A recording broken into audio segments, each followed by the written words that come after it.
కాంగ్రెస్ తెలంగాణ అంతటా సత్తా చాటుతోంది. ఈ నేపథ్యంలో అందరి ఆలోచనలు కాంగ్రెస్ ముఖ్యమంత్రి ఎవరు అన్నదాని మీదనే. ఎందుకంటే ప్రజలు కూడా కాంగ్రెస్ ను చూసి ఓటేశారు. రాహుల్ గాంధీ, సోనియా గాంధీ, ప్రియాంక గాంధీల మీద నమ్మకం ఉంచి ఓటేశారు. గ్రాస్ రూట్ లెవెల్లో కాంగ్రెస్ ఇంకా ఉంది అన్నది అర్థమయ్యేలా కూడా ఓటేశారు. అలాగే పిసిసి చీఫ్ రేవంత్ రెడ్డి కూడా కాంగ్రెస్ కోసం చాలా కష్టపడ్డారు. మిగిలిన సీనియర్ నేతలు కూడా జిల్లాల స్థాయిలో ఎవరికి వారుగా కాంగ్రెస్ గెలుపునకు కృషి చేశారు. మొత్తానికి కాంగ్రెస్ తెలంగాణలో పరుగులు పెడుతోంది.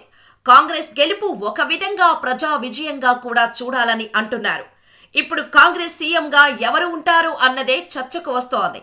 కాంగ్రెస్ నుంచి 10 మంది ముఖ్యమంత్రి అభ్యర్థులు అని అంతా అంటున్నా కూడా దాన్ని మరింతగా షార్ట్ లిస్ట్ చేస్తే పిసిసి చీఫ్ రేవంత్ రెడ్డి ముందు భాగంలో ఉన్నారు. ఆయన తర్వాత వరుసలో మాజీ పిసిసి చీఫ్ ఉత్తమ్ కుమార్ రెడ్డి ఉన్నారు. అలాగే జీవన్ రెడ్డి ఉన్నారు. కోమటిరెడ్డి వెంకటరెడ్డి ఉన్నారు. ఈ నలుగురికి ప్లస్ పాయింట్స్ ఉన్నాయి. అలాగే కొన్ని మైనస్ పాయింట్స్ ఉన్నాయి. ముందుగా రేవంత్ విషయానికి వస్తే ఆయన పిసిసి చీఫ్గా కాంగ్రెస్ గ్రాఫ్ని బాగా పెంచేశారు. ఎక్కడో ఉన్న కాంగ్రెస్ను తన పదునైన పోరాటాలతో, వాక్చాతుర్యంతో ముందు వరుసలోకి తెచ్చారు. కేసీఆర్ మీద అలుపెరగని పోరాటం చేశారు. సో రేవంత్ రెడ్డి సీఎంకు అన్ని విధాలుగా అర్హుడు అని అంతా ఒప్పుకుంటారు. అయితే ఆయన కాంగ్రెస్లో 6 ఏళ్ల నుంచి మాత్రమే ఉన్నారు. అదే ఆయనకు మైనస్ అవుతోంది. ఆయన కంటే ముందు నుంచి దశాబ్దాల నుంచి ఉన్నవారు ఉన్నారు. అలా రేవంత్ రెడ్డి విషయంలో ఆలోచనలు ఉంటే ఉత్తమ్ కుమార్ రెడ్డి పేరు కూడా వస్తోంది. ఆయన సుదీర్ఘకాలం కాంగ్రెస్కు పిసిసి ప్రెసిడెంట్గా పనిచేశారు. ఆయన అనేక పర్యాయాలు ఎమ్మెల్యేగా, మంత్రిగా చేసి ఉన్నారు. బలమైన నేత, విధేయతకు మారుపేరు. కాంగ్రెస్ హైకమాండ్కు ఆయన అంటే ఇష్టం ఉంది. ఆయనకు ఛాన్స్ ఉంది. కానీ ఆయన మృదు స్వభావం ఒకంత మైనస్ అవుతుందా అన్న చర్చ ఉంది. అక్కడ ఉన్నది కేసీఆర్.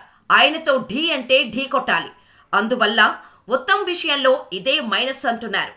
ఇక జీవన్ రెడ్డి విషయం తీసుకుంటే ఈయన సీనియర్ మోస్ట్ లీడర్. కేసీఆర్ను ఎదిరించిన నేతగా ఉన్నారు.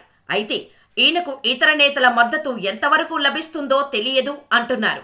కోమటిరెడ్డి వెంకటరెడ్డి విషయం తీసుకుంటే ఈయన దూకుడు చూపించే నేతగా ఉంటారు. అయితే ఆయన అప్పుడప్పుడు వివాదాస్పద వ్యాఖ్యలు చేస్తారు అన్న పేరు ఉంది. మొత్తానికి కాంగ్రెస్ గెలిచేసింది.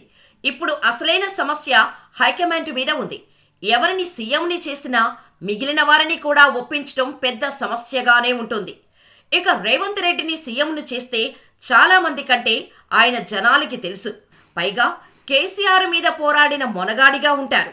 కాంగ్రెస్ జోరు కూడా మరింత పెరుగుతుంది అన్న భావన ఉంది. చూడాలి మరి ఏం జరుగుతుందో.